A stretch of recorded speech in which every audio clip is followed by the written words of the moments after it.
Merci beaucoup, Monsieur le Président. Merci à tous. Bonjour à toutes et à tous. Je suis évidemment très heureuse de vous accueillir nombreux aujourd'hui au ministère pour l'ouverture du colloque organisé par la Fédération 3977 pour agir pour les adultes vulnérables en situation de maltraitance. Je vous remercie, Monsieur le Président de la Fédération, Monsieur Gontier, de votre engagement. Je suis heureuse également de cette occasion qui m'est donnée de vous partager l'engagement de l'État face aux négligences, aux mauvais traitements ou aux violences que subissent certains de nos concitoyens du fait de leur situation de handicap ou de leur âge avancé. L'ambition du gouvernement a été de construire une politique publique durable, mais qui réponde aussi à l'urgence de situations de vie inacceptables, celle qui a amené le gouvernement à prendre une série de mesures d'application immédiate à la suite de l'affaire Orpea, en particulier une inspection systématique des EHPAD. De mars à octobre 2023, les États généraux des maltraitances ont permis de poser la maltraitance comme une question fondamentale de société en donnant la parole aux personnes concernées et à toutes les parties prenantes sur l'ensemble de notre territoire. Les familles, les aidants, les professionnels du secteur sanitaire et social, les experts, les chercheurs et bien d'autres. Le gouvernement a également saisi la Conférence nationale de la santé, la Haute Autorité de santé, le Haut Conseil de la santé publique et a mobilisé le Conseil national de l'information statistique pour objectiver le phénomène et proposer des mesures structurelles.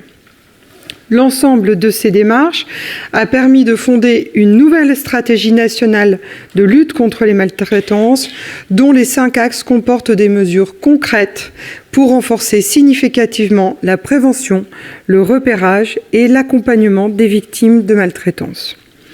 Les outils que nous mettons en place s'adressent aussi bien aux personnes elles-mêmes, pour renforcer leur pouvoir d'agir face aux situations de maltraitance, ainsi qu'à l'ensemble des professionnels et structures en contact avec elles, les travailleurs sociaux et établissements, mais aussi les forces de l'ordre ou les mandataires judiciaires, par exemple.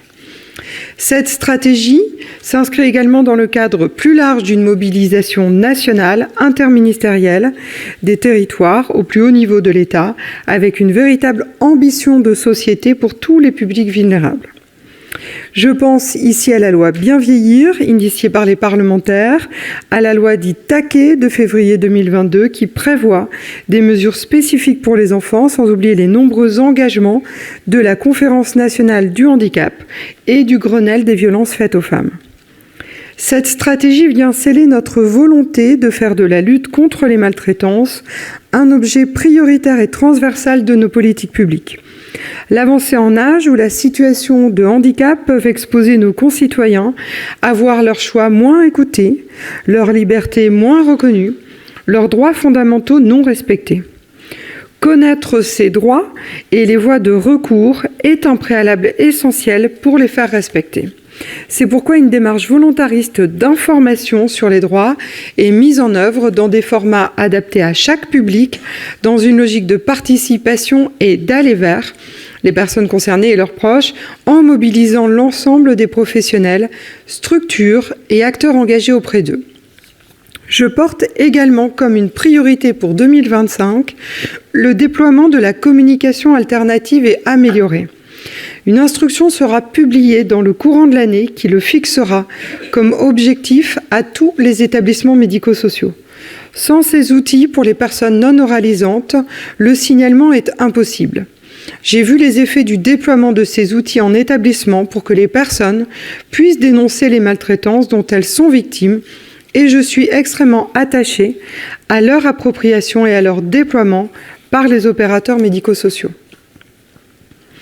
Par ailleurs, des instances de représentation confortées et enrichies, ainsi que des initiatives territoriales devront permettre aux personnes de pouvoir toujours trouver de l'aide face à une situation à risque pour eux-mêmes ou pour un proche.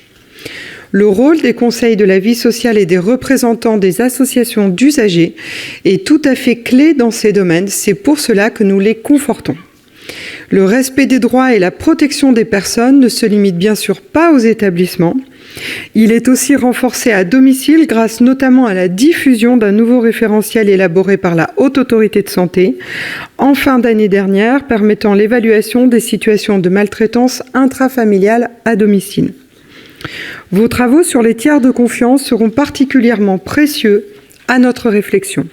L'objectif est qu'il n'y ait pas de mauvaise porte d'entrée pour demander de l'aide ou signaler un problème, avec une écoute, une orientation ou une réponse systématiquement proposée. Le deuxième axe de notre stratégie permet de doter localement les acteurs de terrain d'outils efficients pour améliorer le recueil, le suivi et la réponse aux situations de maltraitance et renforcer la coordination entre les acteurs compétents. À ce titre, une nouvelle cellule portée par l'ARS sera mise en place dans chaque département pour centraliser le recueil et le suivi des alertes des maltraitances à l'égard des personnes majeures vulnérables, à l'instar de ce qui existe pour les mineurs, avec les cellules de recueil des informations préoccupantes. Cette cellule de recueil du traitement et de l'évaluation des signalements s'appuiera sur la création d'un nouveau système d'information qui devra être mis en production d'ici la fin de l'année pour être opérationnel en 2026 et le déploiement d'un numéro national unique et gratuit dédié aux situations de maltraitance, au recueil de la parole des victimes et des témoins. La fédération 3977, qui porte actuellement cette réponse, sera, je le sais, volontaire pour contribuer à cette évolution. Parce que la réponse aux maltraitances nécessite la mobilisation de tout le corps social, par-delà les acteurs publics, les alertes et les réponses apportées feront chaque année l'objet d'un échange au sein de la Commission régionale de la santé et de l'autonomie. La mise en place de ce rendez-vous de transparence était notamment une préconisation de la Conférence nationale de santé dans son rapport dédié à la lutte contre les maltraitances. Le troisième axe de la stratégie vient renforcer notre vigilance collective face aux situations d'abus, avec notamment la généralisation du contrôle des antécédents judiciaires des intervenants professionnels et bénévoles qui interviennent auprès des publics vulnérables. L'avant-dernier axe de notre stratégie vise à ancrer dans toutes les strates de la société une culture commune et largement partagée de ce que certains appellent la bientraitance. Il s'agit de renforcer la prévention contre les préjugés et les stigmatisations en continuant de modifier le regard du grand public sur l'avancée en âge, la situation de handicap et plus largement la vulnérabilité. Ce sera fait notamment grâce à des actions en faveur du lien intergénérationnel, le développement de la paire aidance et le plus large recours au savoir dit expérientiel des personnes concernées dans la sensibilisation et la formation des professionnels. Je voudrais aussi insister sur l'importance du maintien des liens familiaux des personnes accueillies en établissement. Dans la lignée de la loi Bien vieillir, il ne sera désormais plus possible, sauf cas exceptionnel, de refuser à un résident ou à un patient hospitalisé de recevoir la visite de toute personne de son choix. C'est une avancée importante dans la loi. Finalement, notre cinquième et dernier axe vient intensifier et inscrire dans la durée notre politique de contrôle des établissements et services sociaux et médico-sociaux, accueillant des personnes âgées et des personnes en situation de handicap. Je l'ai mentionné, dès 2022, le gouvernement a lancé un vaste plan de contrôle systématique des EHPAD. Ce plan a déjà permis en fin d'année dernière de contrôler la quasi-totalité des quelques 7500 établissements pour personnes âgées du pays, sans compter les vérifications de suivi pour accompagner la mise en œuvre des solutions dans les établissements qui présentaient des difficultés. Cette politique de contrôle des EHPAD ne doit cependant bien sûr pas s'arrêter là. Elle doit s'inscrire dans la durée et se poursuivre dans les années à venir. En 2025, il s'agit d'intensifier, d'élargir et de systématiser cette démarche nécessaire d'inspection-contrôle. Je ne veux plus qu'il puisse y avoir des situations qui passeraient entre les mailles du filet. C'est pourquoi nous lançons un nouveau plan de contrôle dans les établissements et services pour les personnes en situation de handicap. C'est un objectif prioritaire fixé aux agences régionales de santé pour 2025-2027. Les contrôles permettront d'augmenter très sensiblement le nombre d'inspections réalisées en se dirigeant prioritairement vers les établissements avec hébergement, mais également vers les établissements que l'ARS et les conseils départementaux identifient comme les plus à risque. Le respect des droits des personnes en établissement et la mise en œuvre des bonnes pratiques est une exigence absolue avec laquelle nous ne transigerons jamais.